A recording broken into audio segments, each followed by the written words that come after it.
Oremos. Padre, gracias.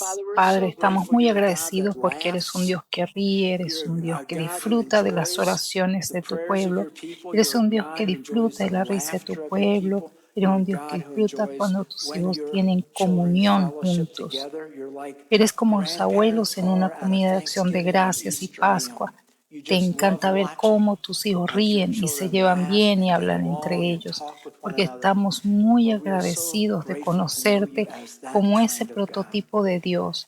Y esta mañana, mientras estudiamos la palabra, te pido que nos recuerdes el poder que hay en la resurrección y cuán importante es que nos una nuestra fe y nuestra esperanza en la vida eterna. Oramos por el ministerio de niños que está acá al lado. Bendice esas pequeñas vidas cuando se les enseña una vez más hoy acerca de un Jesús que los ama absolutamente y nunca los dejará, nunca los abandonará. Y Padre, esto lo oramos en el nombre de Cristo y todo el pueblo de Dios dice, amén. Estamos en el libro de Juan esta mañana. Nos estamos moviendo en otros libros de la Biblia, pero comenzando en Juan capítulo 19.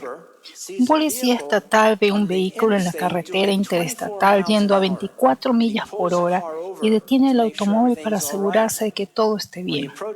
Cuando se acerca al conductor, descubre que es una monja. Disculpe, hermana, ¿pero está bien?, preguntó. Ella responde, oh sí, oficial, estamos bien. ¿Estaba haciendo algo mal?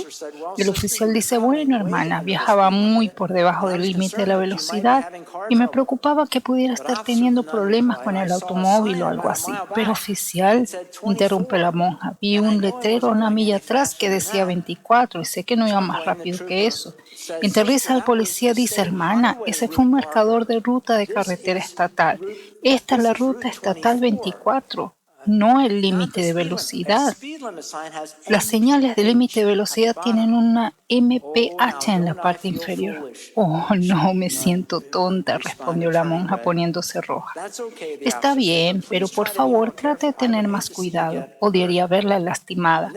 Luego, cuando se da vuelta para despedirse de las monjas en el asiento trasero, nota por primera vez que están temblando violentamente y bastante pálidas. Hermana, ¿qué les pasa a tus amigas? ¿Puedo acompañarte a un hospital? Oh, no, están bien ahora. Verás, acabamos de salir de la ruta 150.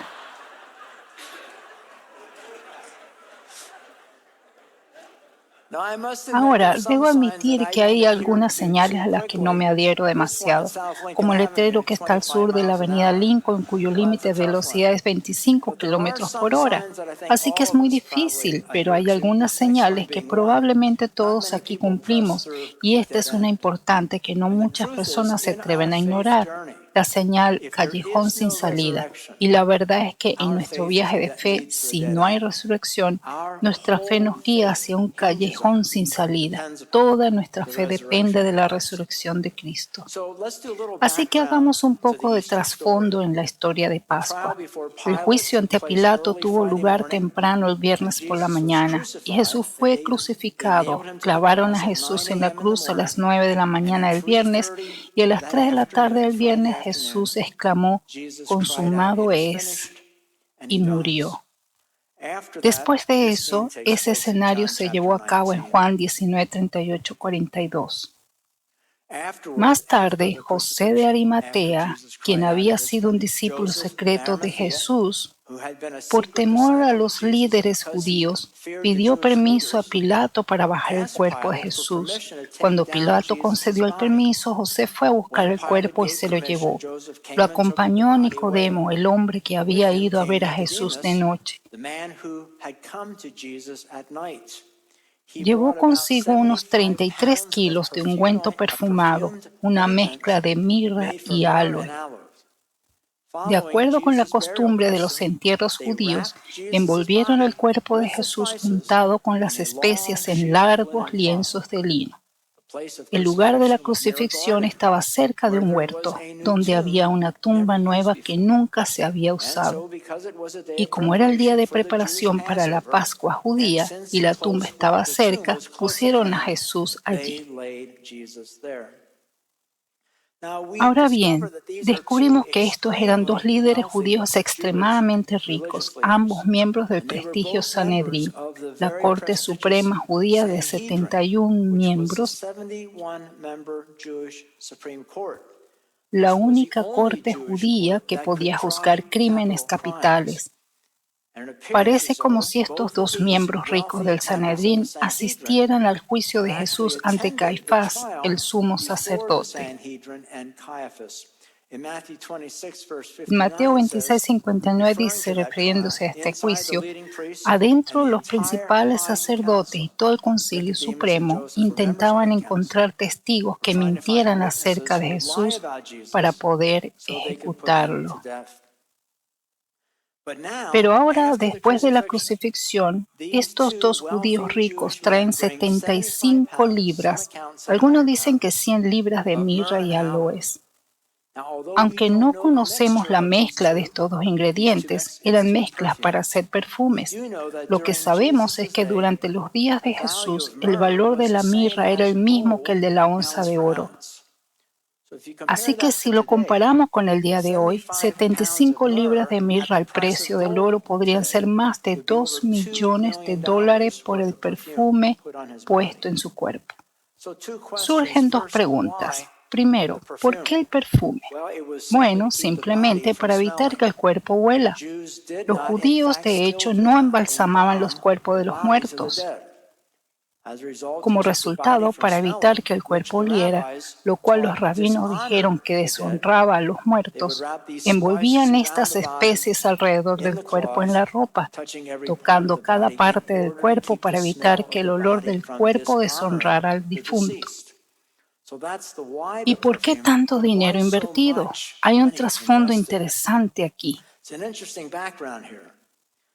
En los siglos anteriores a los días de Jesús, los judíos ricos enterraban a sus seres queridos con ropa muy cara. Pero si alguien era pobre, era quemado con un simple sudario. En respuesta a esto, los rabinos ordenaron que todos debieran ser enterrados de la misma manera con un simple sudario barato, lo que indica que todos los hombres son iguales al morir. Pero eso no detuvo la extravagancia, porque en lugar de honrar a la persona invirtiendo estos fondos en ropa, invirtieron estos fondos en costosas especias funerarias, que es lo que sucedió aquí con Jesús. Y en Mateo se nos dice que estos hombres ricos colocaron el cuerpo de Jesús en la tumba personal de José de Arimatea. Mateo 27, 59 al 60 dice, José tomó el cuerpo y lo envolvió en un lugar lienzo de lino limpio. Lo colocó en una tumba nueva, su propia tumba que había sido tallada en la roca. Luego hizo rodar una gran piedra para tapar la entrada y se fue.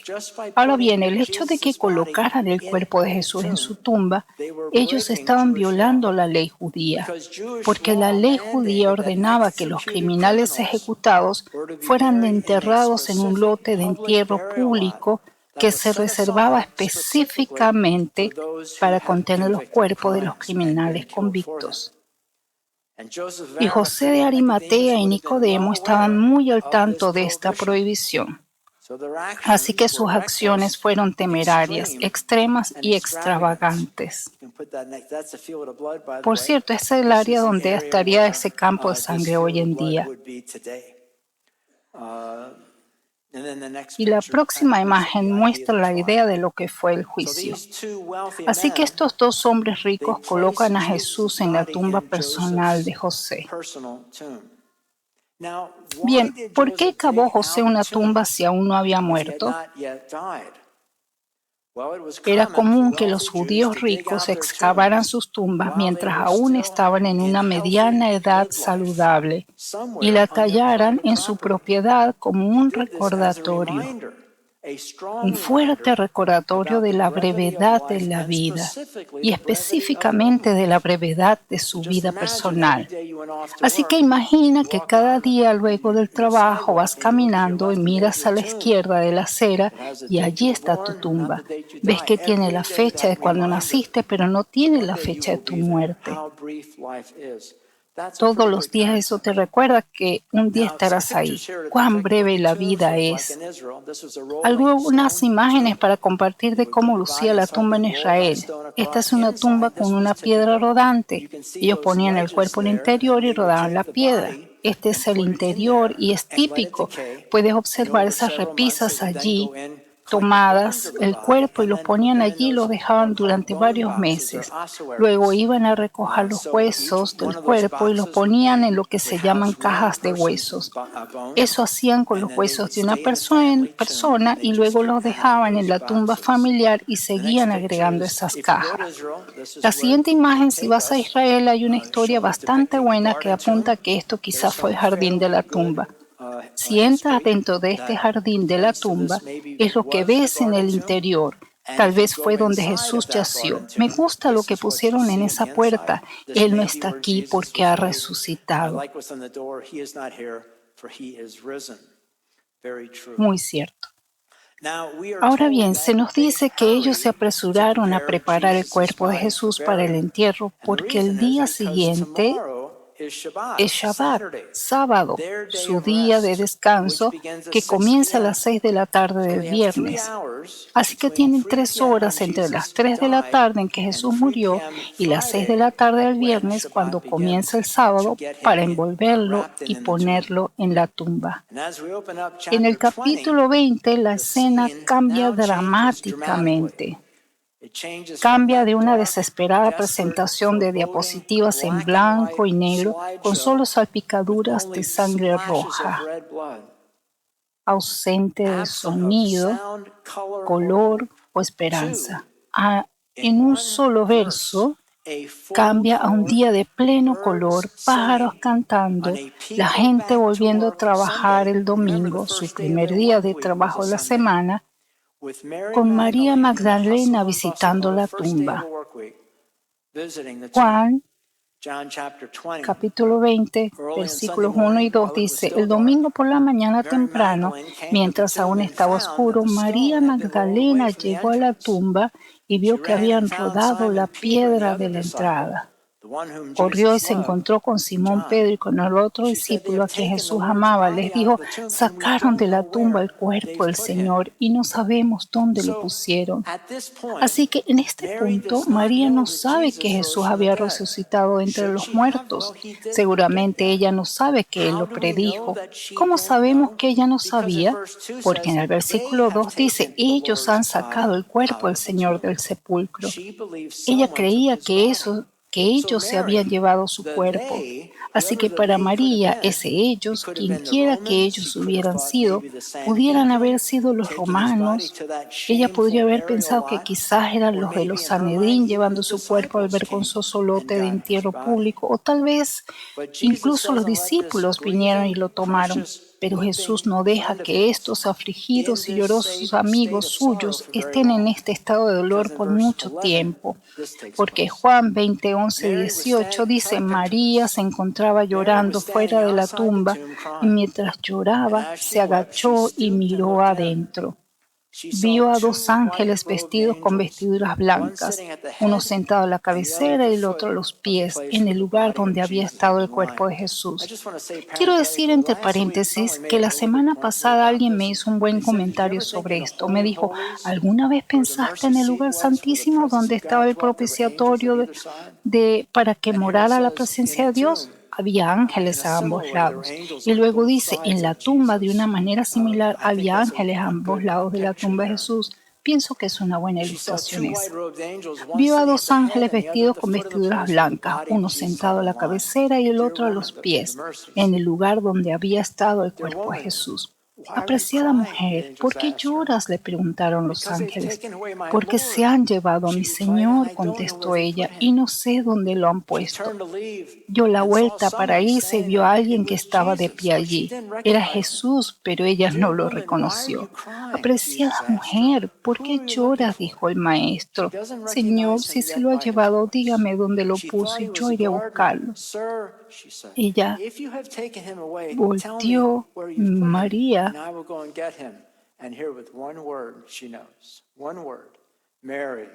María, dijo Jesús.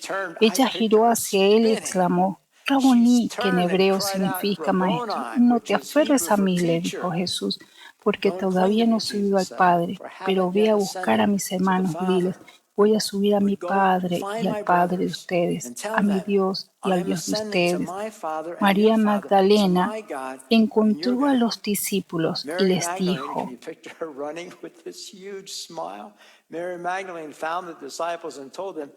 he visto al Señor, y les dio el mensaje de Jesús. Es por eso que nos reunimos hoy en la mañana del domingo de Pascua. De hecho, esta es la razón por la cual los cristianos cambiaron el día de descanso judío del sábado al domingo, porque Jesús resucitó de entre los muertos el domingo. Porque toda nuestra fe depende, descansa, confía en la resurrección. Jesús resucitó de entre los muertos, tal como dijo que lo haría. Mateo 28, 1 al 7 dice, el domingo por la mañana temprano, cuando amanecía el nuevo día, María Magdalena y la otra María fueron a visitar la tumba. De repente se produjo un gran terremoto, pues un ángel del Señor descendió del cielo, corrió la piedra a un lado y se sentó sobre ella. Su rostro brillaba como un relámpago y su ropa era blanca como la nieve. Los guardias temblaron de miedo cuando lo vieron y cayeron desmayados por completo. Entonces el ángel les habló a las mujeres. No teman, dijo. Sé que buscan a Jesús, el que fue crucificado. No está aquí, ha resucitado tal como dijo que sucedería. Vengan, vean el lugar donde estaba su cuerpo. Y ahora vayan rápidamente y cuéntenle a sus discípulos que ha resucitado y que va delante de ustedes a Galilea. Allí lo verán. Recuerden lo que les he dicho.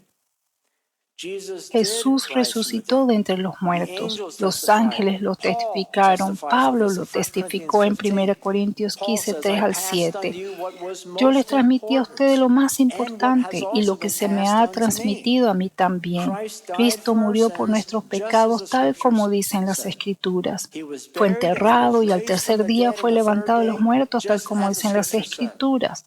Lo vio Pedro y lo vieron los 12. Más tarde lo vieron más de 500 de sus seguidores a la vez, la mayoría de los cuales todavía viven, aunque algunos ya han muerto. Luego lo vio Santiago y después lo vieron todos los apóstoles. 500 testigos de su resurrección.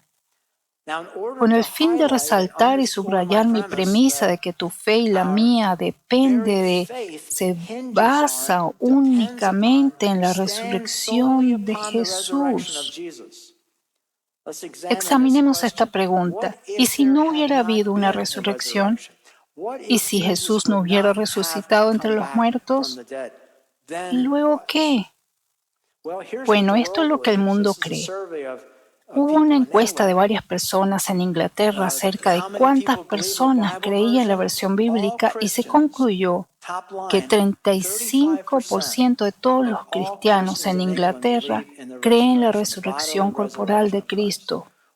O dicho de otra manera, 2/3 no creen la historia. 2/3. Y aún nuestra fe depende de eso. Bueno, veamos esto. ¿Cuál es la verdad? Bien, en primer lugar, si no hubiese habido resurrección, Cristo hubiera sido considerado un mentiroso, porque Él dijo esto en Lucas 18, 31 al 33. Jesús llevó a los 12 discípulos aparte y dijo, escuchen, subimos a Jerusalén donde todas las predicciones de los profetas acerca del Hijo del Hombre se harán realidad. Será entregado a los romanos y se burlarán de él, lo tratarán de manera vergonzosa y lo escupirán, lo azotarán con un látigo y lo matarán, pero al tercer día resucitará. Jesús lo dijo. Así que si Cristo no resucitó entre los muertos, Él era un impostor y un mentiroso, porque Él dijo que resucitaría. Y si Él no resucitó de los muertos, todas tus esperanzas de encontrar el perdón a través de Él son equivocadas y sin sentido. En segundo lugar, hacemos que los discípulos también sean impostores y mentirosos porque testificaron que Jesús resucitó de entre los muertos. Pedro, testificando a favor de los otros 11 discípulos restantes, dice en Hechos 2:32, Dios resucitó a este Jesús, cuerpo de entre los muertos, y de este hecho todos nosotros somos testigos. Hechos 3:15 dice, ustedes mataron al autor de la vida, pero Dios lo levantó de los muertos y nosotros somos testigos de este hecho. Tercero, si Cristo no resucitó de entre los muertos, toda la Biblia, tanto el Antiguo como el Nuevo Testamento, se desintegran ante nuestros propios ojos, porque la Biblia, tanto el Antiguo como el Nuevo Testamento, predijeron claramente que Jesús resucitaría de entre los muertos. Jesús mismo prometió esto. Mateo 17, 22 al 23. Luego, cuando volvieron a reunirse en Galilea, Jesús les dijo, el Hijo del Hombre será traicionado y entregado en manos de sus enemigos. Lo matarán, pero al tercer día, escuchen, es Jesús hablando, al tercer día se levantará de los muertos, y los discípulos se llenaron de profundo dolor. Así que si Jesús no resucitó de entre los muertos, tenemos en nuestras manos esta mañana un libro poco confiable. Si sostenemos que Dios no puede mentir, entonces la Biblia fue escrita por mentirosos y este libro no es el libro de Dios y nuestra fe se derrumba. Cuarto, si Cristo no resucitó de entre los muertos, entonces la predicación del Evangelio, con el Evangelio significando buenas nuevas, entonces esta predicación de buenas nuevas es inútil, completamente inútil. Pablo confirma esto en 1 Corintios 15, 13 al 14, pues si no hay resurrección de los muertos, entonces Cristo tampoco ha resucitado, y si Cristo no ha resucitado, entonces toda nuestra predicación es inútil. Y la fe de ustedes también es inútil. Aquí Pablo está diciendo que no hay buenas nuevas sin la resurrección, pero hay buenas noticias. La resurrección de Cristo es la prueba y el sello de nuestra justificación y el manantial desbordante de nuestra santificación. Romanos 4:25 dice, Él fue entregado a la muerte por nuestros pecados y resucitó para nuestra justificación.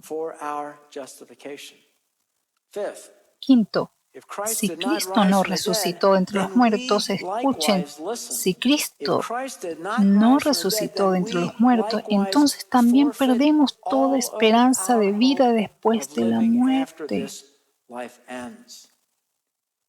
Porque si el Cordero perfecto y sin mancha no pudo lograr esto, ¿qué oportunidad tenemos?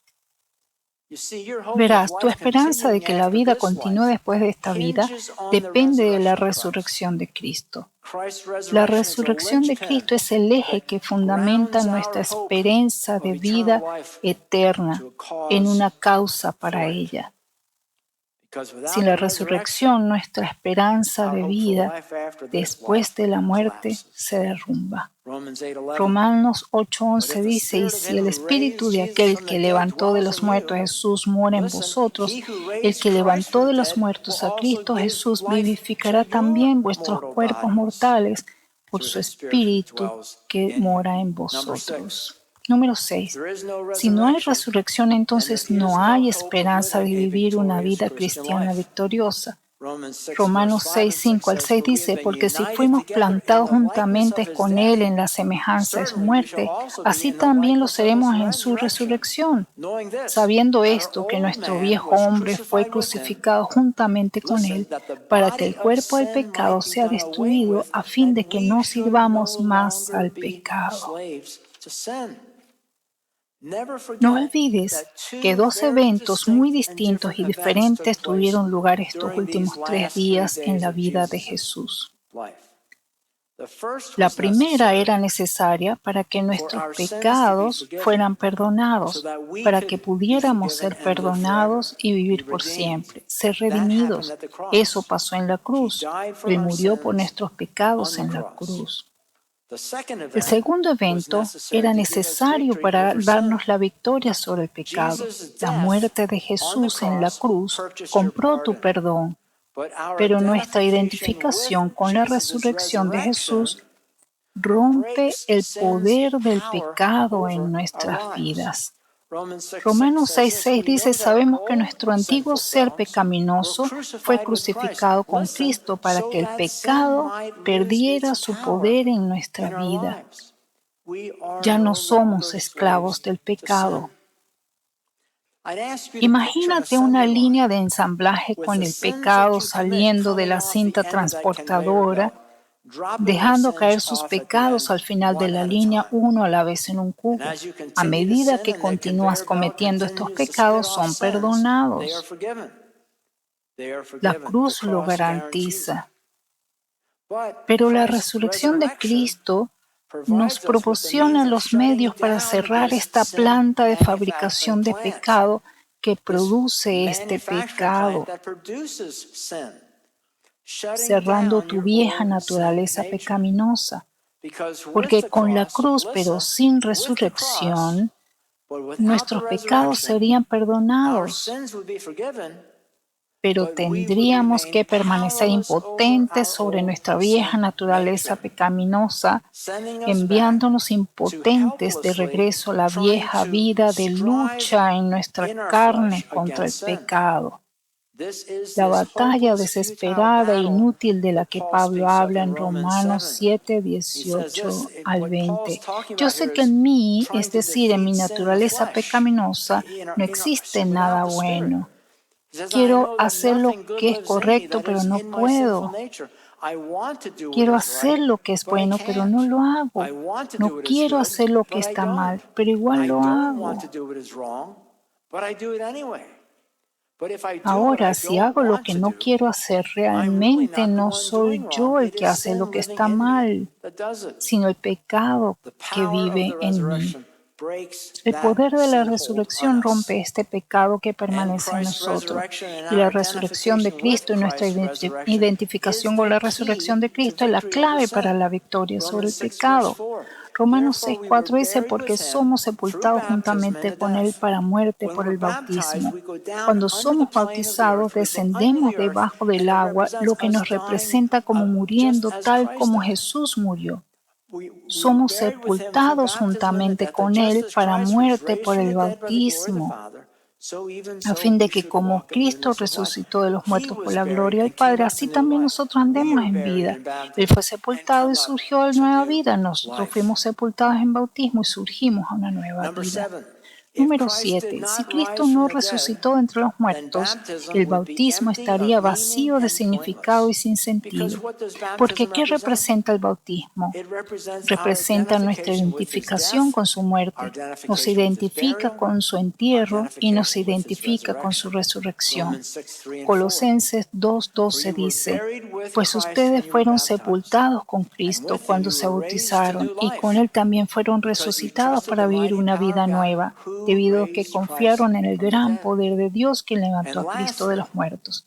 Por último, si Jesús no resucitó de entre los muertos, entonces Caifás y los otros líderes religiosos que se opusieron a Jesús habrían derrotado el plan de Dios.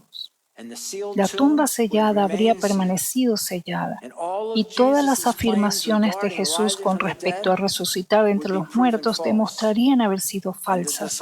Los discípulos habrían permanecido dudosos, temerosos, impotentes y derrotados, con Pedro, Andrés, Santiago, Juan, sin duda pasando el resto de su vida pescando peces en lugar de hombres, con Mateo volviendo una vez más a cobrar los impuestos por cada uno de sus peces. Lo más significativo de todo es que el Espíritu Santo no habría sido enviado al hombre. Pentecostés no habría ocurrido y nos quedaríamos sin esperanza. Pero, pero, pero, alabado sea Dios, Jesús sí resucitó de entre los muertos. La muerte no pudo conquistarlo. Satanás no pudo derrotarlo. La tumba no podía sostenerlo. Él está vivo. Jesús está vivo. Jesús está vivo.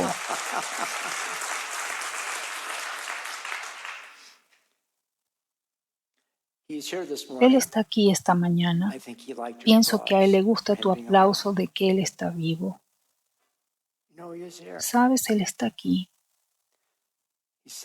Él dijo, yo nunca te dejaré, nunca te abandonaré. Él está aquí. James Stewart, un predicador escocés nacido en 1831, dijo esto. Lo clavaron en el árbol sin saber que por ese mismo acto estaban llevando al mundo a sus pies. Le dieron una cruz sin adivinar que la convertiría en un trono.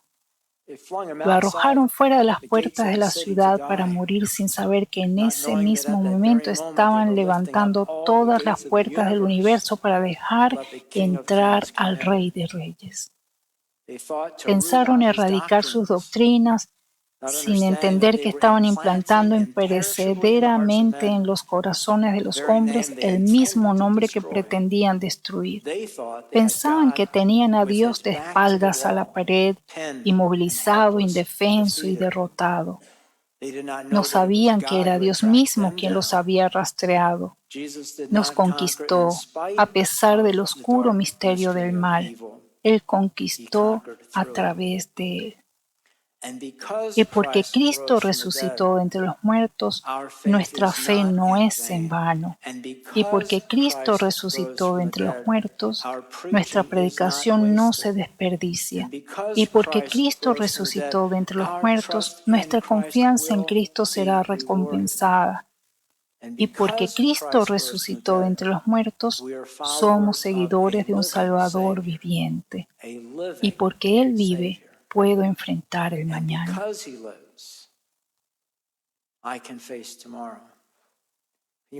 ¿Saben esta canción? ¿La podemos cantar?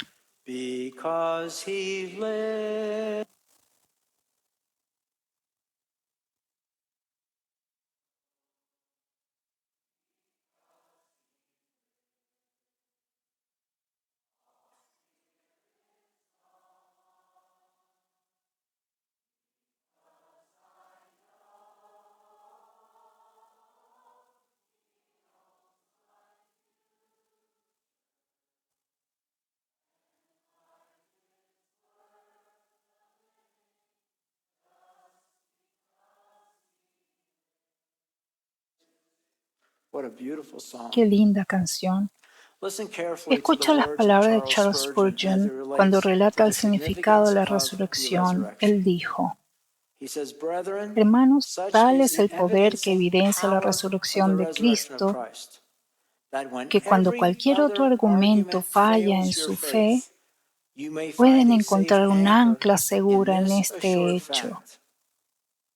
Las corrientes de duda pueden llevarte hacia las rocas de la desconfianza, pero cuando tu ancla no encuentra dónde aferrarse, puede aferrarse al hecho de la resurrección de Cristo de entre los muertos. Esto debe ser cierto. Los testigos son demasiados para haber sido engañados, y las muertes pacientes de los apóstoles a causa de su fe demostraron que no solo eran hombres honestos, sino hombres buenos que valoraban la verdad de Dios más que la vida. Saben, yo no hago suposiciones de que un domingo en la mañana todos aquí han orado para recibir a Cristo. Asumo que es posible que algunos de ustedes no hayan tomado esa decisión y podría haber un mejor domingo del año entero que este domingo para orar y recibir a Cristo y celebrar la tumba vacía y que Él vive victorioso sobre todo. Romanos 10, 9 al 10 es lo que te pide a que firmes. Pablo dice, veamos esto juntos. Si declaras abiertamente que Jesús es el Señor y crees en tu corazón que Dios lo levantó de los muertos, serás salvo. Pues es por creer en tu corazón que eres hecho justo a los ojos de Dios y es por declarar abiertamente tu fe que eres salvo. No solamente este sería un buen domingo para recibir a Cristo en tu vida, también este es un buen domingo para reconectar tu vida a Cristo. Piensa en un domingo donde habría más razón para hacer eso, más gratitud por lo que ha hecho por ti. En un momento les pediré que se pongan de pie si quieren hacer eso. Pero escucha, solo quiero que te pares porque quieres estar de pie. No lo hagas porque la persona de la derecha o la izquierda lo hace o porque piensas que ellos quieren que lo haga. Solo hazlo porque es para recibir a Cristo por primera vez o porque quieras rededicar, reconectar tu vida a Cristo, vivir tu vida, este periodo de 12 meses enteramente con Jesús hasta la próxima Pascua. Si quieres hacerlo, por favor, póngase de pie para elevar una oración.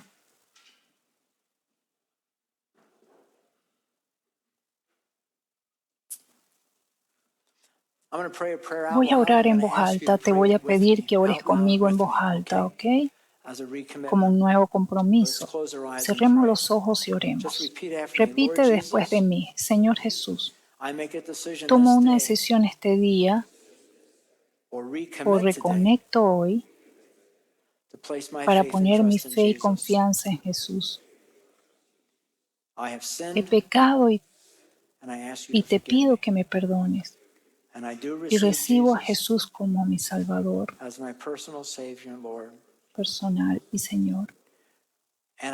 Y reconecto mi vida a ti otra vez para vivir mi vida para ti de manera que te honre. Te lo pido en el nombre de Jesús. Amén. Ahora, Padre, tú has escuchado las oraciones de estos tus hijos y te pido que los empoderes por tu Santo Espíritu para que sean quienes tú sabes lo que llegarán a ser, para que tomen las decisiones que tú quieres que tomen, para que vivan sus vidas que le has puesto delante de ellos, una vida que esté más llena de gozo y bendiciones que las que ellos quieran recibir por sus propios medios. Y en cuanto ellos salgan por esta puerta, Padre, llénalos de tu Santo Espíritu, para que sean esa mujer, ese hombre de Dios que sabes que pueden llegar a ser. Gracias, Jesús. Te amamos, te adoramos y te pedimos todo en el nombre de Jesús. Y todas las personas de Dios dicen, amén. Él ha resucitado.